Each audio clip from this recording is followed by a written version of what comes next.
Il y a eu d'autres mensonges, ou non-dits, qui s'assimilent à du mensonge, que j'ai découvert dans mes recherches. Il s'appelle le plan d'action de conservation du loup en Europe.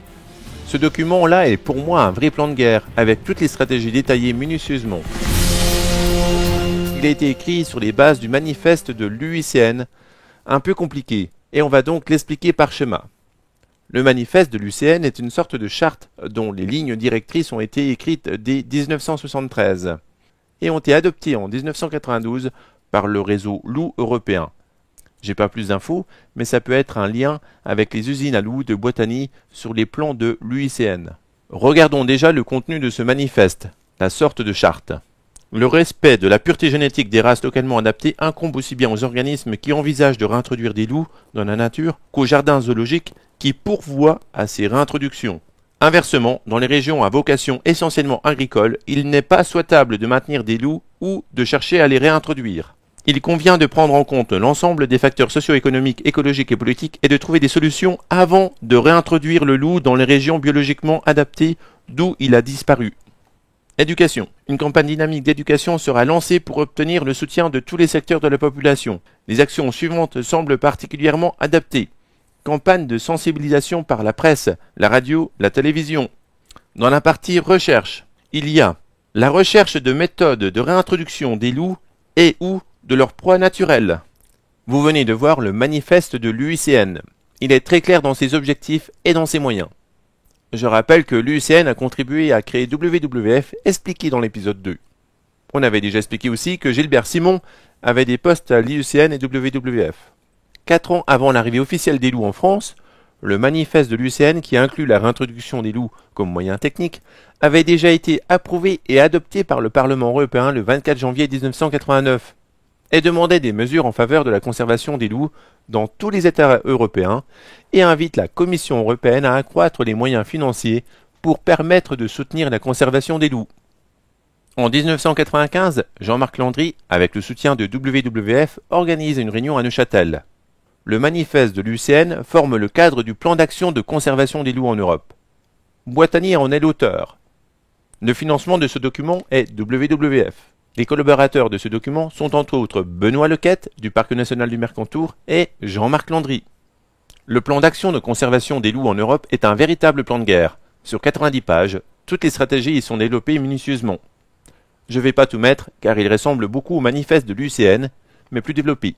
Je vous conseille de le lire. Voici quelques paragraphes. Dès le début, ils annoncent la couleur, le thème commun de tous les carnivores, ours, loups, lynx et chacals. Là où la recolonisation d'une zone des grands carnivores est souhaitable, il convient d'appliquer les principes suivants. Première priorité, soutenir la recolonisation naturelle. Deuxième priorité, travailler sur l'accroissement des populations non viables. Troisième priorité, introduire des animaux dans les zones afin qu'ils rejoignent les populations non viables. Et enfin, effectuer des introductions dans les nouvelles zones.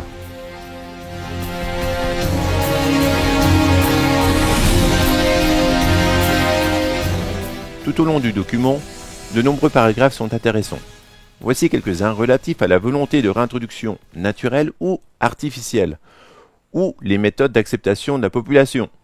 Le groupe d'experts identifiera d'abord à grande échelle toutes les zones en Europe où les loups ou leurs proies sauvages potentiels sont encore présents sous forme de populations viables. Influencer la politique européenne relative aux loups.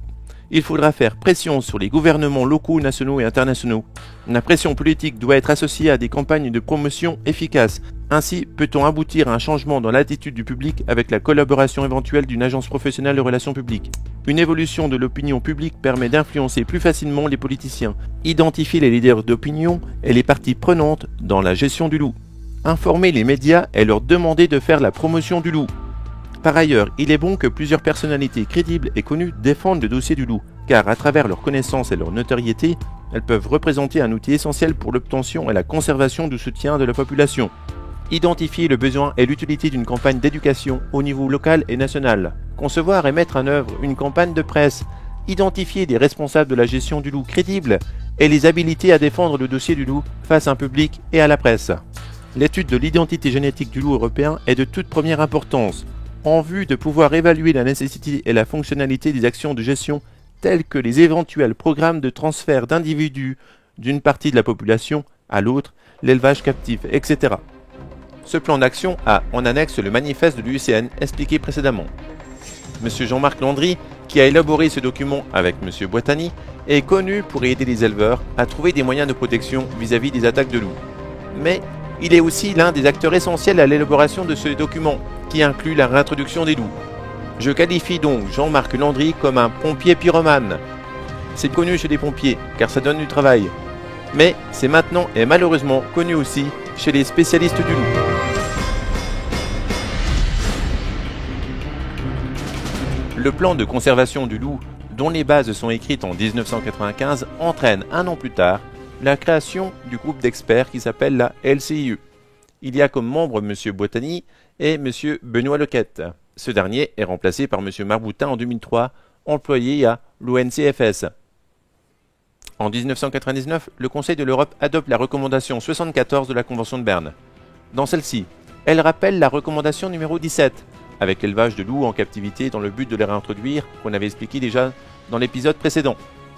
Puis se réfère au plan d'action en faveur des grands carnivores présenté par la LCIE et parrainé par le WWF, désireux aussi de prendre des mesures rapides pour la conservation et la gestion appropriée des grands carnivores.